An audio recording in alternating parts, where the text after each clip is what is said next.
The room fell silent. Everyone stared at Amara like she had done something terrible, but she had only smiled and greeted them quietly. Obina's mother looked her up and down and whispered loud enough for all to hear, "Is this the village girl my son brought home? So quiet, so old-fashioned." The women laughed. Amara's hands trembled, but she kept her head low. She had been taught that peace was stronger than pride. Obina stood beside her, saying nothing. His silence hurt more than the laughter. Later, as they walked to the car, he finally spoke. "I will fix this," he whispered. But Amara did not know what he meant. Would he defend her or change her? That night, she lay awake staring at the ceiling. The city felt cold. The lights outside her window were bright, but her heart was dark. She whispered a prayer her grandmother once taught her. "God, let my peace be my shield." She did not know then that this prayer would carry her through the storm ahead. Amara had never seen a house like this. The gates were tall and black. The walls were painted pure white. Inside, everything shined like gold. Marble floors, crystal lights, soft music played from hidden speakers. But no one smiled at her. Obina's mother greeted her with a cold nod. His sister looked her over with sharp eyes. "Welcome," she said, but her voice had no warmth. Amara tried to smile. She wanted to belong here. She wanted them to see her heart, but they only saw her old dress and worn shoes. That evening, Obina showed her to their room. It was large and beautiful, but it felt empty. As he unpacked his bag, Amara walked to his desk. A small envelope lay half hidden beneath a stack of papers. Curiosity pulled her closer. She opened it carefully. Inside was a photograph. A woman in a red dress, smiling brightly. Her makeup was perfect, her jewelry sparkled. On the back, written in neat handwriting, were the words, "Miss you, she's some." Amara's chest tightened. She quickly put the photo back and walked away, her hands shaking. Every morning, Obina's mother would sit in the living room drinking tea. Sheesum often visited.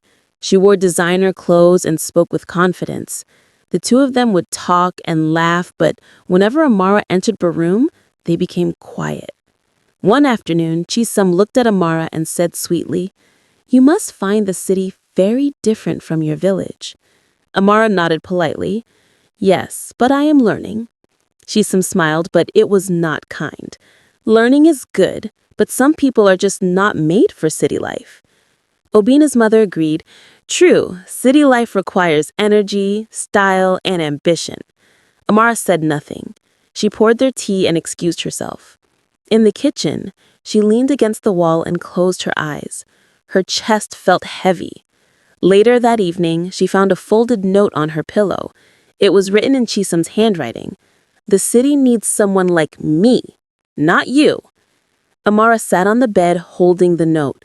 Tears filled her eyes, but she did not let them fall. She whispered to herself, "I will choose peace." That night, Obina came home late. He looked tired and frustrated. Amara prepared his meal quietly and set it before him. As he ate, he suddenly said, "Amara, why don't you try harder?" She looked up, confused. "Try harder at what?" "At everything," he said sharply.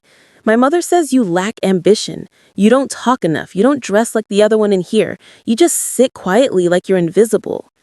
His words cut deep. Amara's throat tightened, but she kept her voice calm. "I am trying, Obina. I am learning this new life. I cook. I clean. I respect your family. What more do you want?" He sighed and pushed his plate away. "I don't know. Just be better." She stood there in silence as he walked to the bedroom. Her heart felt broken, but she did not raise her voice. She did not fight. She simply cleared the table and washed the dishes. Later, Obina's sister passed by the kitchen and paused. She smiled strangely and said, "Don't worry, we have a plan to help him see things differently." Obina had an important meeting that week. He forgot to prepare the documents. Amara noticed the papers scattered on his desk the night before. She stayed up late organizing them, printing what was missing and arranging everything neatly in his briefcase. The next morning, he left in a hurry without noticing. That evening, he came home smiling. The meeting went perfectly, he told his mother proudly. His mother beamed. Chisum, who was visiting again, clapped her hands. "You are so smart, Obina." He nodded, accepting the praise. Amara stood in the doorway watching. He did not mention her. He did not even remember. But she said nothing. This was not the first time. She had covered for him before when he missed appointments, forgot names, or arrived late. She did it quietly because she believed that was what love meant. But Chisum had been watching. She noticed everything. One evening, Chisum pulled Obina aside and whispered, "Your wife is always in your shadow. It's almost like she's hiding something." Obina frowned, but said nothing. The seed of doubt had been planted. Amara remembered her childhood clearly. She grew up in a small village surrounded by green hills and a wide river. Her grandmother was a wise woman who taught her the value of silence and strength. "Amara," she would say, "the loudest voice is not always the strongest. Sometimes peace is the greatest power." Amara's family was poor, but they were kind. They shared what little they had. They prayed together. They laughed under the stars. Her mother always said, "Treat people the way you want to be treated, even when they hurt you." One day, an elder visited their home. She was old and her eyes were cloudy, but she looked at Amara with deep knowing. "This child will be tested," the elder said. "Her heart will be broken, but her spirit will rise. Some hearts are tested by fire before love finds them." Amara's grandmother nodded. She did not understand then, but now, lying in Obina's cold house, she remembered those words. The fire had come, and she was burning. Chisum was everywhere, at dinners, at family gatherings, even at Obina's office events. She dressed in expensive clothes and spoke confidently about business and travel. Obina's friends admired her. His mother adored her. One evening, Obina mentioned a gala event. "It's a big night," he said. "Important people will be there." Amara smiled. "I will prepare a nice dress." But Obina hesitated. "Actually, I think I'll go with Chisum. She knows those circles better." Amara's smile froze. "And me?" He shrugged. "You can stay home. These events can be overwhelming for you." That night, Amara watched from the window as Obina and Chisum left together. Chisum wore a golden gown. Obina wore a black suit. They looked perfect together. Amara stood alone in the dark house, her reflection faint in the glass. She whispered, "I will not break." But inside, a part of her already had. The city lights blurred as tears filled her eyes. She wiped them quickly and returned to the kitchen. Choosing peace meant swallowing pain. Amara's phone rang late one night. It was her younger sister, Ngozi. "Sister, are you okay?"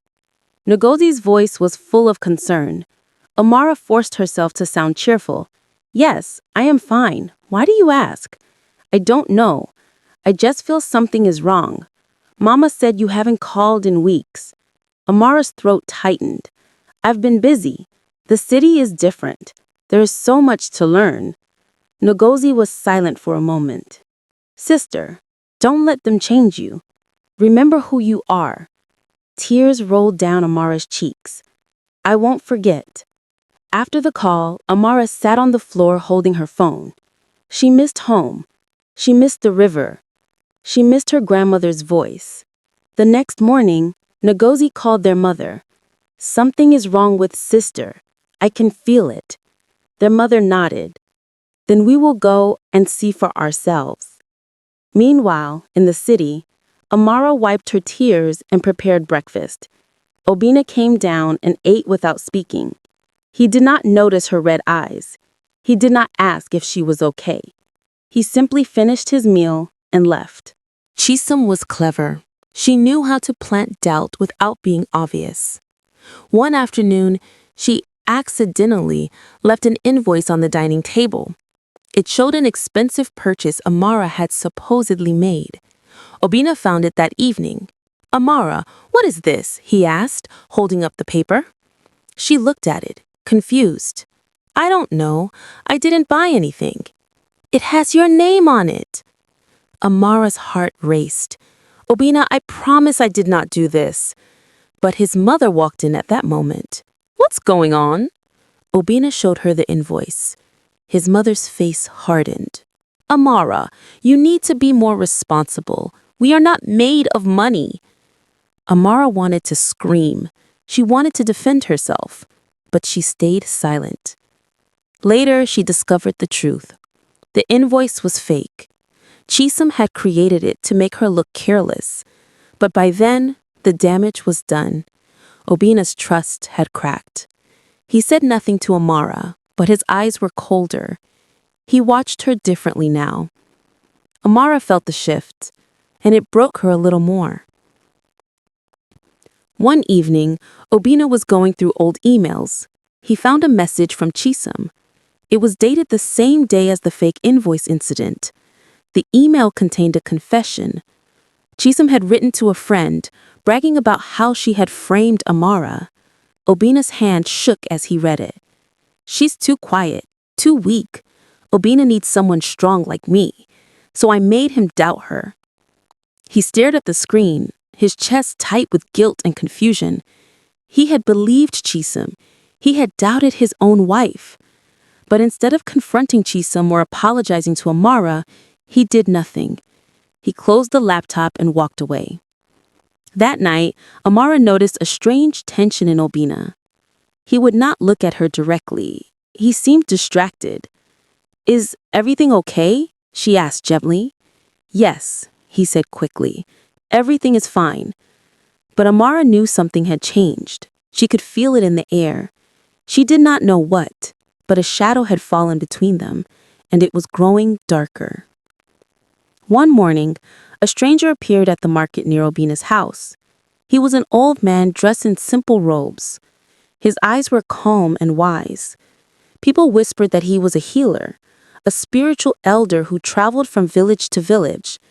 He asked the market women, "Do you know a woman named Amara?" One woman pointed toward Obina's house. "She lives there, but she is not from here. She is from the village." The elder nodded and walked toward the house. When he arrived, Amara was sweeping the front yard. She looked up and gasped softly. The man's presence felt familiar, like something from her childhood. "Amara," he said gently, "I have been sent to find you." "Sent by whom?" she asked. He smiled. "By those who see your heart. You are being tested, child. But your peace is your weapon. Your patience is your shield. Do not forget that." Before she could ask more, he turned and walked away. Amara stood frozen, her heart pounding. Who was he? How did he know her name? That evening she could not stop thinking about his words. Peace is your weapon. Patience is your shield. The family gathering was grand. Obina's relatives filled the house. Chisholm was there, of course, dressed in a shimmering blue dress. Amara wore a simple gown. She tried to blend in, but Chisholm made sure she stood out. During dinner, Chisholm raised her glass and said loudly, "Let's toast to Obina's success and to the people who truly support him." Everyone cheered. Then Chisholm added, "Some people contribute with words. Others contribute with silence." She glanced at Amara. "And some contribute with nothing at all." Laughter erupted. Amara's face burned with shame. She looked at Obina, hoping he would defend her, but he looked away. After dinner, people whispered. Obina's friends exchanged glances. Even the house staff felt uncomfortable. Amara excused herself quietly and went to the garden. There, under the stars, she whispered, "I will not break. I will choose peace." Just then, the elder appeared again, standing at the garden gate. "Time will tell," he said softly. "Stay strong, child." And then he was gone. Amara wiped her tears and returned inside. Obina began to notice cracks in his perfect life. Chisholm had introduced him to several business partners, but recently, deals were falling through. People who once respected him now seemed distant. One afternoon, a colleague pulled him aside. "Obina, be careful with Chisum. She's been spreading rumors about you." Obina frowned. "What kind of rumors?" "That you're unstable, that your wife controls you.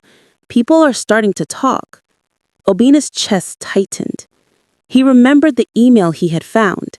He remembered Chisum's lies, but he had ignored them. Now, those lies were spreading beyond his home. That evening, he sat alone in his office. Guilt weighed heavy on him like a stone. Amara had been loyal, she had been kind, and he had rewarded her with doubt and silence.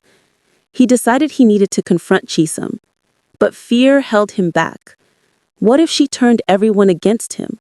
What if he lost control of his reputation? So he did nothing again, and the guilt grew heavier. One of Obina's staff members, a young woman named Adana, was in trouble. She had made a mistake at work, and Chisum wanted her fired. "She's useless," Chisum told Obina's mother. "Get rid of her." But Amara overheard. She knew Adana was a single mother struggling to survive. Quietly, Amara spoke to Adana. "What happened?" Adana explained through tears. "I made an error in the records. Now they want to fire me. I have 2 children. I don't know what to do." Amara thought for a moment. "Let me help you." She spent hours fixing the records. She made sure everything was accurate. Then she presented the corrected documents to Obina without mentioning Adana's name. Obina was impressed. "Who fixed this?" "It's done. That's what matters," Amara said simply. Adana kept her job. She hugged Amara with tears of gratitude. "Thank you. You saved my life." But Chisum had been watching. She saw everything, and her jealousy turned into rage. "That woman is trying to be a hero," Chisum whispered to herself. "I will make her pay." Amara returned to the garden, where the elder had appeared before. This time, she sat by the small fountain and waited. As the sun set, he appeared again, walking slowly with his wooden staff. "You called for me," he said gently. Amara looked up, surprised. "I didn't say anything." He smiled. "Your heart called. That is louder than words." She broke down. Tears poured from her eyes as she told him everything. The humiliation, the lies, the loneliness, the pain of loving someone who no longer saw her. The elder listened without interruption. When she finished, he placed a hand on her shoulder. "You have been faithful, Amara. You have chosen peace, even when war was easier. That is rare. That is powerful. But I feel so weak," she whispered. "Strength is not loud," he said. "Strength is enduring when no one is watching. You are stronger than you know." He paused. "A new life is waiting for you, but you must choose it. No one can choose it for you." Amara nodded slowly, her heart both broken and hopeful. Chisum's next move was calculated. She spread a rumor that Amara was secretly meeting men in the market. She whispered it to Obina's mother first. "I don't want to cause trouble," Chisum said sweetly, "but I saw Amara talking to a strange man, twice. It looks suspicious." Obina's mother was alarmed. "Are you sure?" "I wouldn't lie about something so serious," Chisum said, her face full of fake concern. The rumor spread quickly. Soon, even Obina's friends were talking. One evening, a cousin pulled Obina aside. "Is it true your wife is seeing someone?" Obina's face went pale. "What are you talking about?" "People are saying she's been meeting a man secretly." Obina's heart raced. He wanted to defend Amara, but doubt crept in. What if it was true? What if he had been blind? That night, he confronted her. "Amara, people are saying things about you." She looked at him confused and hurt. "What things?" "That you've been meeting someone." Her eyes filled with tears. "Obina, how can you believe that?" But he didn't answer. he just walked away. Amara refused to defend herself with words.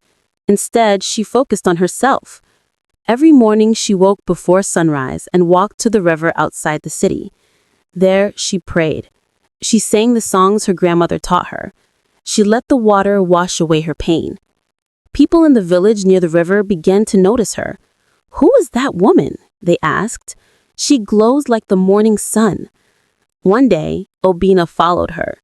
He watched from a distance as she knelt by the river, her hands raised in prayer. Her face was peaceful. Her spirit was strong. For the first time, Obina saw her clearly. Not as the quiet village girl his family mocked, but as a woman of deep faith and unshakable strength. He felt something stir in his chest. Guilt, regret, realization, but he still said nothing. That evening, Amara returned home and continued her duties as if nothing had happened. She cooked, she cleaned, she smiled gently. And Obina watched her, his heart heavy with questions he was too afraid to ask. Obina could not sleep. Every night, guilt whispered in his ear. He remembered how Amara had covered for him at work, how she had quietly fixed his mistakes, how she had endured insults without complaint. He thought about Chisam's lies, about his mother's cruelty, about his own silence. One morning, he sat alone in his office and wept. "What have I done?" he whispered. He picked up his phone and stared at Chisam's number. He needed to confront her. He needed to end this. But fear held him back. What if she exposed him? What if she turned everyone against him completely? He put the phone down. That evening, he tried to talk to Amara. "Can we talk?" he asked. She looked at him calmly. "About what?" He hesitated. "About us." She waited, but he said nothing more. He couldn't find the words. So she nodded and walked away. Obina sat alone in the dark, his hands shaking. He realized something terrible. He was losing her, and he didn't know how to stop it. Chisam's confidence finally betrayed her. During a major business meeting, she publicly undermined Obina in front of investors. "Obina has been struggling lately," she said smoothly. "Maybe it's best if I take the lead on this project." The room went silent. Obina stared at her in shock. His business partner frowned. "Chisam, this is inappropriate." But the damage was done. After the meeting, people whispered. Obina's reputation took a hit. His mother called him that evening, furious. "What happened? People are saying Chisam embarrassed you." Obina finally found his voice. "Because she did, Mother. She has been lying and manipulating everyone, including you." His mother paused. "What do you mean?" "I found proof. She framed Amara, she spread lies, and today she tried to destroy me in public." For the first time, his mother was silent. Obina hung up and sat in the dark. He realized the truth too late. Amara had been right all along, and Chisam had never been his friend. She had been his enemy, disguised in a red dress and a sweet smile. That night, Amara made a decision. She packed a small bag with her clothes. She took nothing else. No jewelry, no gifts, nothing that tied her to this house. Obina came home late and found her standing by the door. "Where are you going?" he asked, panic rising in his voice. "I am leaving," she said calmly. "Leaving? Why?" She looked at him with tired but clear eyes. "Because staying here is killing me, Obina. I have chosen peace over and over, but peace does not mean I should suffer in silence forever." "Amara, please, let's talk." She shook her head. "We have talked. You have chosen, and so have I." She walked past him and out the door. Obina stood frozen. He wanted to run after her. He wanted to beg, but his legs would not move. As the door closed, a heavy emptiness filled the house. Obina sank to his knees. For the first time, he understood. The peace he had taken for granted was the love he had always needed. And now it was gone. Days passed. Obina could not eat, could not sleep. The house felt like a tomb. His mother tried to comfort him, but her words felt hollow. Chisholm called, but he did not answer. He only thought of Amara. Where was she? Was she safe? He drove through the city searching. He went to the market. He asked people if they had seen her. No one knew. Finally, he remembered the elder, the strange man who had appeared at their house. Obina went to the river where Amara used to pray. There, sitting by the water, was the elder. I need to find her, Obina said desperately. The elder looked at him calmly. Why? Because I was wrong. Because I love her. The elder shook his head. Love is not enough, young man. She needed your protection, your voice, your loyalty. You gave her silence. Obina's tears fell. Please, tell me where she is. The elder stood slowly. She is healing, and you must let her. Then he walked away, leaving Obina alone by the river, broken and lost. Chisholm's world began to collapse. The investors she had tried to impress turned against her. Her lies were exposed. Her reputation crumbled. People stopped taking her calls. Her business deals fell through. She sat alone in her apartment, staring at her phone. No messages, no calls. She had lost everything. One evening, she went to Obina's mother, desperate. Please, talk to Obina. Tell him I didn't mean to hurt him. But her mother's face was cold. You used my son. You lied to me. You destroyed a good woman's name. Leave my house. Chisholm left in tears. She drove through the city, her mind spinning. She still had one card left. She would find Amara and force her to come back. If Amara returned, Obina would forgive everything. Chisholm was sure of it. But she did not know that karma was watching. And karma does not forget. That night, Chisholm's car broke down on a lonely road. As she waited for help, she realized something. She was completely alone, just like she had tried to make Amara. Weeks later, Obina received a message. It was from Amara's sister, Ngozi. If you want to see her, come to the village. Obina's heart leapt. He drove through the night, his hands gripping the wheel tightly. When he arrived, the sun was rising. The village was quiet and green. He found Amara sitting by the river. Her back was to him. She looked different, stronger, peaceful. Amara, he called softly. She turned slowly. Her eyes were calm, but no longer soft with hope. Amara, he walked closer, tears streaming down his face. I'm sorry. I was wrong about everything. I should have protected you. I should have believed you. Please forgive me. Amara stood and faced him fully. I forgive you, Obina. But forgiveness does not mean I will return. His heart shattered. Why not? Because I am not the same woman you married. I have found my peace, and I will not give it away again. Obina fell to his knees, weeping. But Amara did not move. She had chosen herself, and that choice was final. Chisholm, desperate and broken, followed Obina to the village. She arrived just as he was leaving, defeated. She saw Amara standing by the river, glowing with quiet strength. Rage filled Chisholm's heart. She rushed towards Amara. You think you've won? You think you're better than me? Amara turned calmly. I never competed with you, Chisholm. You took everything from me. She shook her head. You destroyed yourself. I only chose peace. Chisholm lunged forward, but the elder appeared from the trees. His presence stopped her cold. Enough, he said firmly. Your envy has poisoned you. Leave this place. Chisholm stumbled back, fear in her eyes.